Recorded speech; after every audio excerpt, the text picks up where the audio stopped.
Welcome to Kenton's videos. Enjoy the video. In this video, I will explain how to use Eco Earth Brick. First, let's understand what Eco Earth is.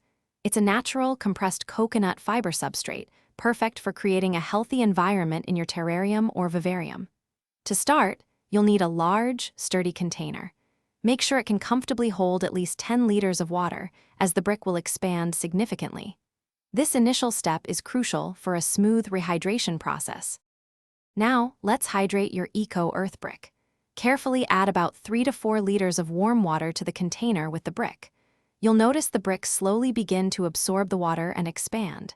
Give it approximately 30 minutes for this initial absorption phase. After this time, use your hands to gently break apart any remaining compressed clumps, ensuring even saturation throughout the substrate.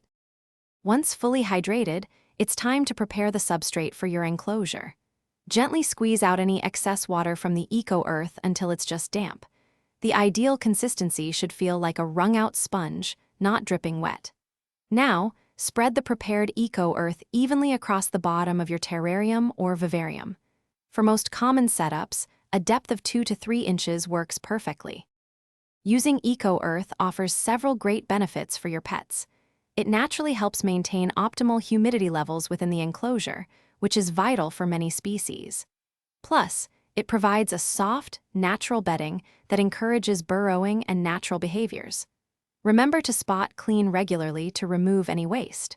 For overall hygiene, plan to replace the entire substrate every 4 to 6 months. Thanks for watching. Consider subscribing if we helped you.